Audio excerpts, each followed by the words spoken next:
فرش التراب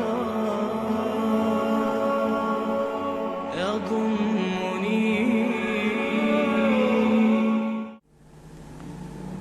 عالم اسلام میں سے عالم عرب ان کے شکنجے میں جا چکا. کیوں بنا کر کھڑے ہوئے ہیں اسرائیل کو ماننے کے لیے اور سر تسلیم خم کرنے کے لیے؟ بہرحال نوٹ کر لیجئے، عالم عرب جا چکا ہے. کوئی دن کی بات ہے، میں سنسنی پیدا نہیں کرنا چاہتا، لیکن حالات اور واقعات سے نگاہیں بند کرنا بھی کوئی دانش مندی کی بات نہیں ہے. یہ ایودھیا کی مسجد شہید کی گئی، ابھی یہ ایک بہت بڑا مزار جو ہے شہید کیا گیا، اور اس کے ساتھ کئی مسجدیں شہید کی گئی.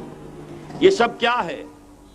یہ مسلمانوں کی نفس دیکھی جا رہی ہے کہ کوئی غیرت اور حمیت نام کی کوئی شے باقی ہے.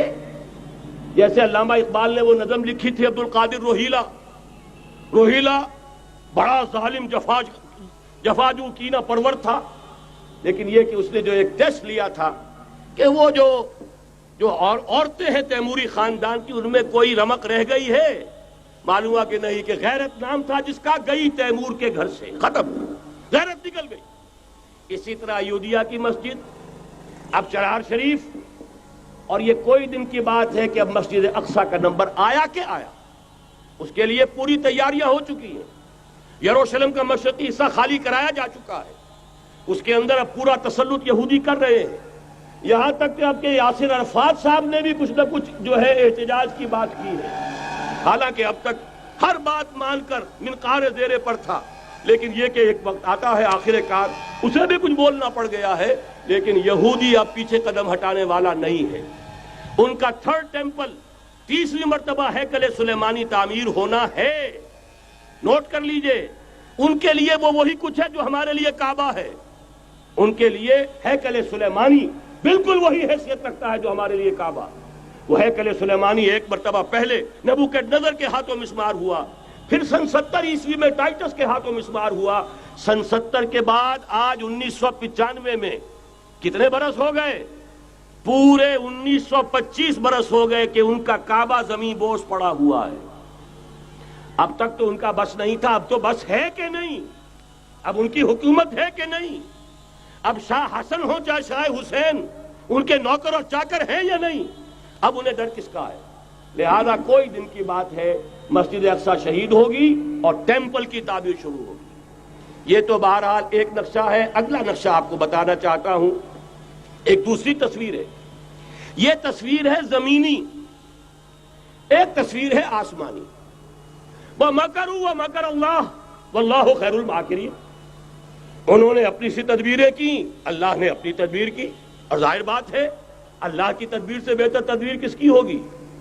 چنانچہ یہودیوں کی سازشیں اس وقت بھی ناکام ہوئی تھی یا نہیں؟ ظاہر بات ہے جاء الحق وزهق الباطل ان الباطل کان زهوقا.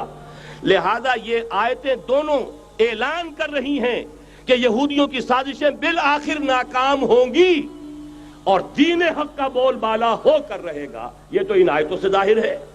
یریدون لیطفئوا نور اللہ بافواہہم واللہ متم نورہ ولو کرہ الکافرون. یریدون ان یطفئوا نور اللہ بافواہہم ویابى اللہ الا یتم نورہ ولو کرہ الکافرون. هو الذی ارسل رسولہ بالہدی ودین الحق لیظہرہ علی الدین کلہ ولو کرہ المشرکون. اللہ نے تو بھیجا ہی ہے اپنے رسول کو اس فیصلے کے ساتھ اور یہ ذمہ داری اور مشن دے کر کہ جو دین حق آپ کو دے کر بھیجا جا رہا ہے اسے غالب کیجئے، نافذ کیجئے، قائم کیجئے. اس مشن کے ساتھ بھیجا جا رہا ہے. قرآن کہتا ہے ببانگ دہل وما ارسلناک الا کافۃ للناس بشیرا ونذیرا. اے محمد صلی اللہ علیہ وسلم، ہم نے نہیں بھیجا ہے آپ کو مگر پوری نوع انسانی کے لیے بشیر اور نذیر بنا کر.